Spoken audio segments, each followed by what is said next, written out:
This is Dulia De Silva with Gold FM, bringing you your morning news. The news headlines on Gold FM. In your news headlines, drug bust leads to uncovering of undercover assassination plot. Government admits 9th coal shipment is substandard. Construction of Jaffna International Cricket Stadium ordered to halt. In sports news, West Indies record second highest total in T20 World Cup history. And in news overseas, Mexico cartel violence escalates. The top story on Gold FM.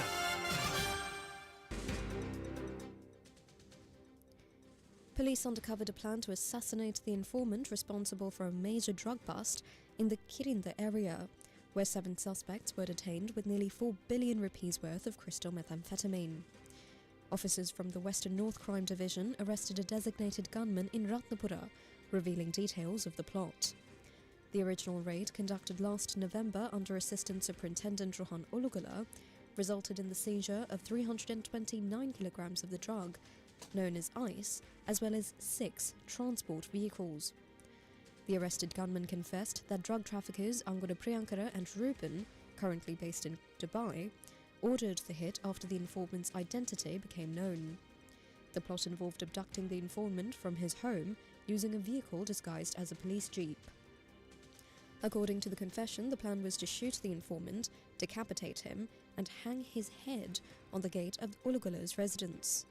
The station identity officer of the Western North Crimes Division, Linton Silva, also received death threats following the high-profile raid. In a separate investigation, police arrested 5 suspects, including a gunman, in connection with the double murder of a lawyer and his wife in Akuregoda. Officers detained another individual yesterday for transporting 2 gunmen to lodges in Kottava and Pannipitia the day before the killings. Investigations into both cases continue as authorities track further links to organised crime networks.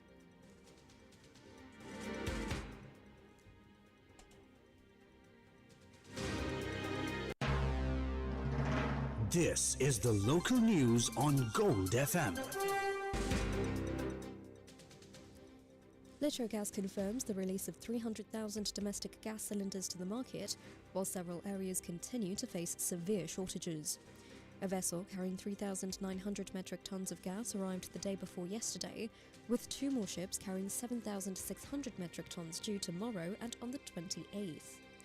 Despite these arrivals, consumers continue to express frustration over the ongoing lack of supply. Opposition leader Sajith Premadasa claims data shows the 9th coal shipment brought to the country from South Africa contains substandard fuel. Speaking on the matter, Premadasa highlighted concerns regarding the quality of energy resources being imported for national use. Member of Parliament Mujibur Rahman also voiced criticisms over the procurement process during recent discussions. Minister K.D. Lalkantha admitted that the coal imported is indeed below the required quality standard, but denied any occurrence of fraud or theft.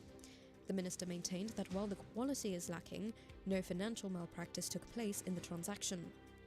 Technical and administrative unions within the Ceylon Electricity Board expressed their own grievances during a press conference yesterday.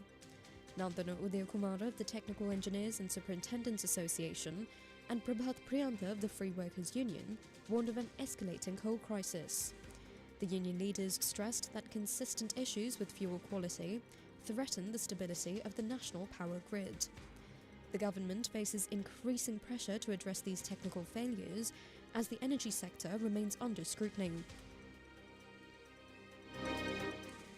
The Central Environmental Authority ordered Sri Lanka Cricket to temporarily suspend construction of the Jaffna International Cricket Stadium, pending an environmental impact assessment report. Director General Kapila Mahesh Rajapaksa confirmed the directive, following an investigation into complaints that preliminary work had already commenced at the site. The stadium, located on Mandiv Island, saw its foundation stone laid by the President on the 1st of September last year, with hopes of hosting international matches within 3 years. Environmentalists warn that the proposed site sits on a sensitive wetland, suggesting that large-scale construction will damage habitats for resident and migratory birds. Sri Lanka's overall rate of inflation, as measured by the National Consumer Price Index, fell to 2.4% in January 2026, from 2.9% in December 2025. The Department of Census and Statistics reported that food inflation dropped to 3.4% from 4.4%, while non-food inflation remained steady at 1.6% year-on-year. The People's Progressive Workers Union states that the Mitlia factory in Tulhirya, belonging to the Mars Group, closed 4 days ago. Mars Holdings issued a statement explaining that the facility, which previously manufactured ready-made garments, will now focus exclusively on fabric production. The company notes that this strategic shift aims to mitigate the long-term impact of the current downturn in the global apparel sector. Trade unions held a press conference in Colombo yesterday to highlight the resulting loss of employment. They argued that the transition significantly threatens the livelihoods of those previously employed at the site. Mars Group maintains that the premises will only now be used for fabric knitting and dyeing operations. The company confirmed that all 2,200 employees at the Mitlia facility were offered the choice to transfer to other group factories or relocate to Mars facilities in Jordan. The voluntary transition plan is intended to retain staff within the wider organizational structure, despite the local restructuring. In the meantime, for Sri Lanka's multi-billion-dollar apparel industry, the only constant in 2026 has been volatility.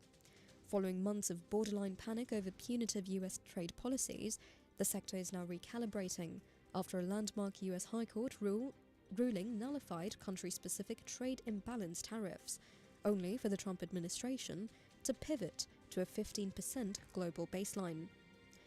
Felix Fernando, chairman of the Joint Apparel Association Forum, warns that while headlines suggest a lower rate, the loss of relative competitiveness and a mismatch in brand partnerships are creating a perfect storm that has already led to high-profile factory consolidations. Fernando explains the shift from the original devastating tariffs, which were based on the trade gap between the US and individual nations, to a new global flat rate. Trump had a new scheme to decide the tariff or the import duties based on each country's import and export, called trade imbalance. Okay, the difference. He considered the total imports to US versus total exports from US to a particular country, and maybe then some difference with that difference in the import-export trade balance, they came up with a rate. So which was very bad for a country like Sri Lanka, because we had very little imports from USA, but we had a huge amount of exports to US. So as a result, some of the countries, they were imposed heavy, and I think original 45-46% duty. Then it came down to, after negotiations, came down to 20%. But it's not only Sri Lanka, but maybe there are a lot of South American countries, then countries like China, even Europe, European Union countries. So all these things were affected. Despite the drop from 20% to 15%, Fernando argues that Sri Lanka may actually lose its edge because the global nature of the tax removes the disadvantage previously faced by giant competitors like China. When you're at 20%, and maybe in India and in Bangladesh also at 20%, I mean, we were somewhat okay, because some of the big countries like China or Mexico or other countries, duty rates are much higher. But now if everybody going back to 15%, I'm not sure. Some of the buyers, they still want to source from China, or they still want to go from South American countries. So that's a question mark. But I hope that this will have clarity soon. Hope that the US will consider Sri Lanka as a needy and friendly country, and maybe will not impose additional tariffs. Addressing reports of factory closures, Fernando revealed that the issue isn't just global demand, but Sri Lanka's reliance on specific legacy brands that are losing market share to fast fashion giants like Zara and Uniqlo. some Japanese brands. They are doing very well. But you have to remember that Sri Lanka doesn't produce for all these brands. Primarily, we are producing to Victoria's Secret, maybe Nike, some other company in Sri Lanka. We hardly produce anything for Zara, one of the biggest brands in the world, Zara. And also, we don't produce this Uniqlo, one of the biggest brands from Japan. We don't produce. So what happens is, because of the competition from the consumers, the demand for, say, Victoria's Secret has become lesser, whereas the demand for Nike or demand for Zara has grown more. Then what happens is, although, because we don't have buyers for Zara and maybe for the Japanese brand, what I mentioned, so what happens is, Sri Lanka, the demand for Sri Lanka is becoming lesser because we haven't grown the relationship with these Zara or some other brands. That is one reason. That is one thing has happened to some of the factories. So it's not overall demand reduction, but that particular brands we are supplying to the world, when their growth declines, that really has an impact with us. So that's why sometimes that we see some of the factories, they had to reduce their capacities. Now for some news in brief. The Department of Meteorology forecasts showers or thunder showers at a few places in the southern province and in Ratnapura, Munaragala and Kalathara districts after 2 p.m, while mainly fair weather will prevail over other areas of the island. The business news on Gold FM. And now it's time for a stock market update brought to you by Roshan Fernando of Capital Trust Securities.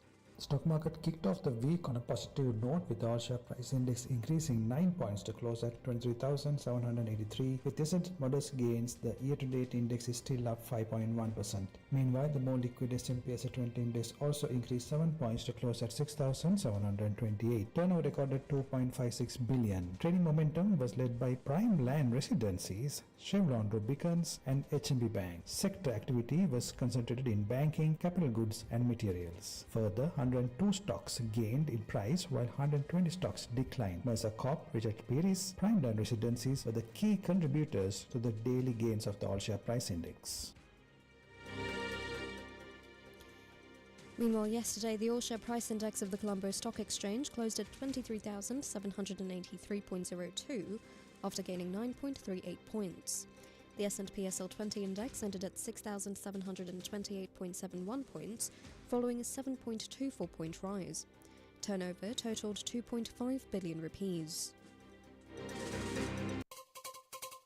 International news on Gold FM.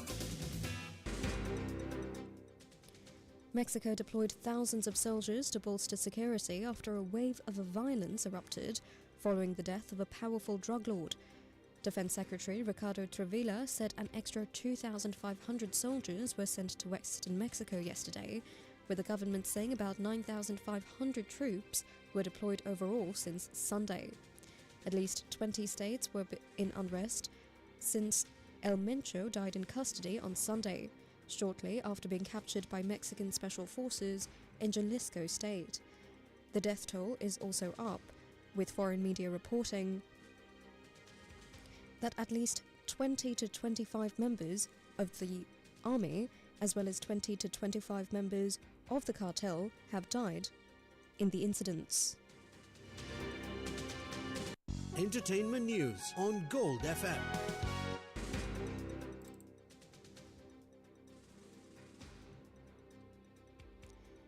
Nick Reiner entered not guilty plea in a Los Angeles court following charges for the fatal stabbing of his parents, director Rob Reiner and Michelle Singer Reiner. The defendant appeared in a brown gel jumpsuit for the arraignment concerning the December killings at the family's Brentwood residence.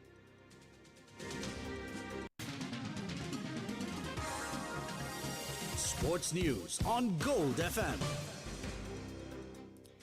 West Indies moved closer to the 2026 T20 World Cup title after crushing Zimbabwe by 107 runs at the Wankhede Stadium.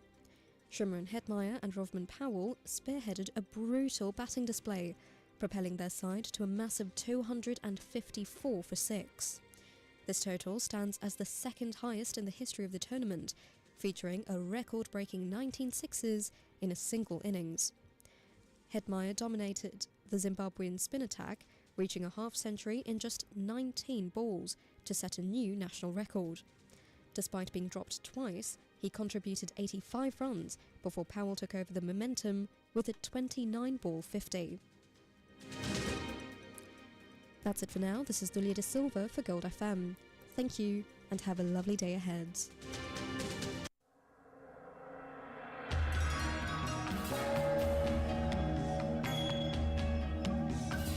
Think a moment for a better tomorrow on Gold FM. Sometimes things aren't clear right away, and that's when you need to be patient and persevere and see where the things lead. The Buddha said, Kanti paramang tapotitikha. The patience is the highest virtue that you can develop. But to be patient is very hard. Just remember, learning to be patient, practicing to be patient can be a difficult experience. But once you conquered it, once you learn how to be patient, you will find your life is a lot more easier than now. Just be patient. Namo Buddhaya. Think a moment for a better tomorrow, as today was yesterday's tomorrow.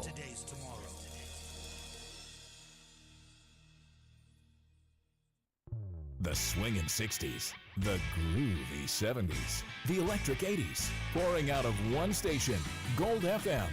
93 or 93.2 FM, island-wide.